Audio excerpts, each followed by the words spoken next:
civilization. In this, the second of 10 class presentations, Congressman Newt Gingrich, an adjunct professor at Reinhardt College, will continue his course, which presents the foundational principles necessary to the renewal of American civilization.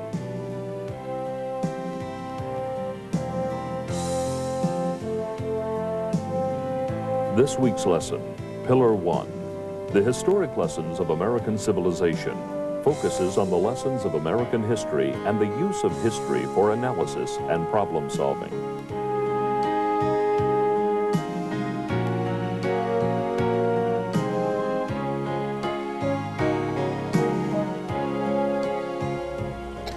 Good morning. Let me say that it's a little bit rainy here in Willis this morning, but I want to welcome what I hope are the dry students of Mind Extension University all over the country and report to all of you that my sister-in-law found me by channel surfing last Saturday. Ended up taking at least the television part of the course. And I want to remind everyone that they can mail their comments to Renewing American Civilization, Post Office Box 6008, Marietta, Georgia 30065. They can fax their comments to 404-528-9806. They can email their comments to America Online at it's renew, RENEWAM at AOL.com. And by the way, 42 people responded on America Online this week. And they also had 57 other people who downloaded transcripts from CompuServe and America Online. And they are available on our internet web page, which is on the screen, http://www.pff.org. And everybody who's watching who doesn't have a clue what that means, that's fine, don't worry about it. Sometime in the next decade, it'll get to you. Also, if you, there's an American Civilization newspaper. There are also video and audio tapes of the course and the course readings. Anybody who's watching who's interested in that can just call 1-800-2RENEW. Now, just as a very brief overview, remember, the assertion of the course is that there are 5 pillars of American civilization, that they are the historic lessons of American civilization is the first pillar, personal strength is the second pillar, entrepreneurial free enterprise is the third pillar, the spirit of invention and discovery is the fourth pillar, and quality as defined by Deming is the fifth pillar. And we're going to take one class for each of these 5, and then there are 4 areas to which we will apply these pillars.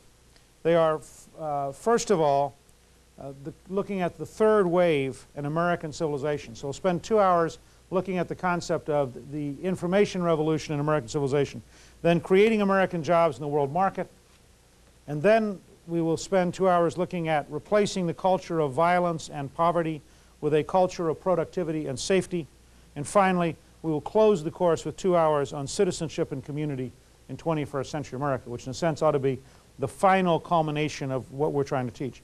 Now, today's topic is the historic lessons of American civilization. And I want to use this to accomplish 3 different things, if I can just for a second, so you understand where I'm going and what my biases are and what I'm trying to accomplish.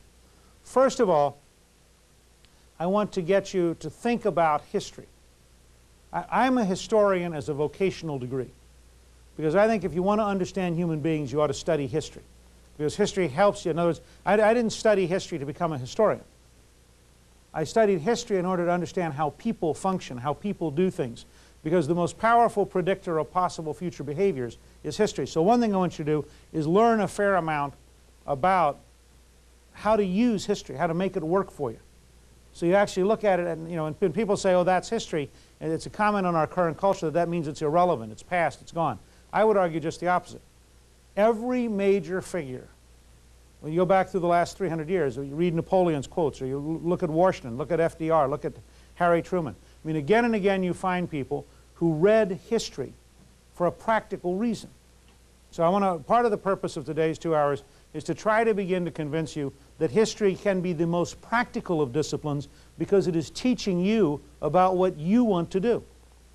So I don't really care what history you read. You want to get rich, then read the history, the biographies of people who got rich. You want to be a famous entertainer, then read the biographies of people who became famous entertainers. You want to be a successful political leader, then read the biographies of successful political leaders. But studying how others have done things not only enriches you in the sense of, oh, you know a lot more and you sound better at cocktail parties, it also gives you a wider menu of solutions than people have who don't read history. So I regard immersing yourself in history as the most practical of applications. The second point we want to make is that history is a great place to begin to really re-emphasize American exceptionalism. And I'm going to talk a lot about that today. It reinforces our argument that America is a civilization, that it's multi-ethnic but one civilization. And you'll see that as we start talking about American history. The third thing I want to do with today's looking at history is to get you to realize how aberrational the current moment is. And in a sense, the core argument of this course is that from the arrival of the English-speaking peoples, which is a period around 1607 to 1620 in Virginia and in Massachusetts, that you had a culture which began to wash up in the North American continent. That culture, going all the way back to the Magna Carta, had a deep passion for liberty.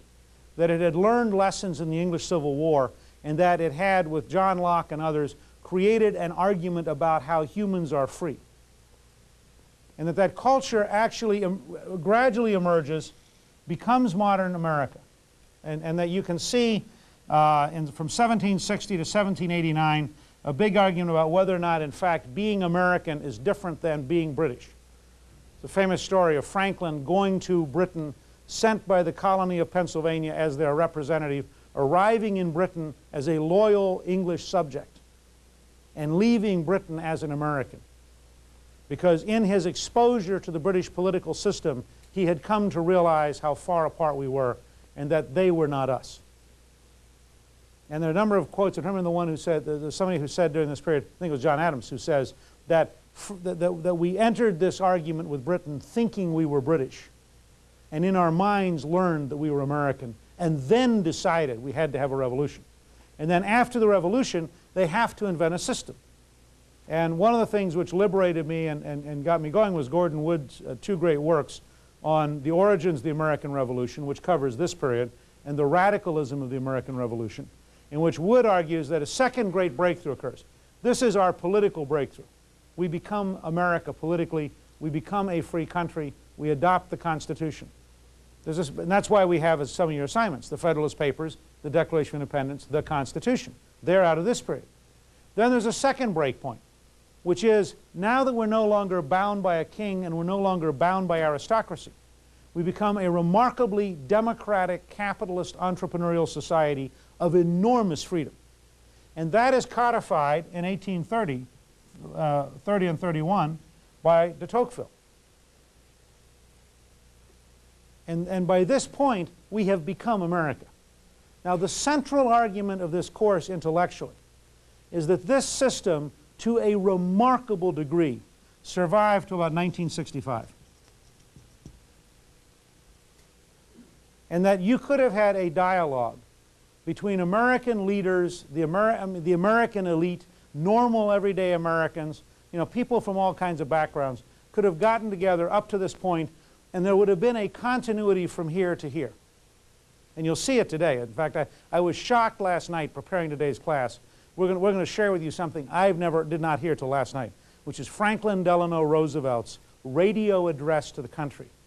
It's a real experiment. I was saying to the people watching this at Mining Extension University, this is a real experiment because we're going to ask you to listen to a radio speech for 8.5 minutes, which in the age of television is unthinkable. But when you listen to it and you think about it, this is, and Drucker wrote a book on this called A Discontinuity. It's called The Age of Discontinuities. And his point is that every once in a while things break. And you know what is on this side of the discontinuity, you don't really know what's on the other side. By definition, that's why it's a discontinuity. It's discontinuous.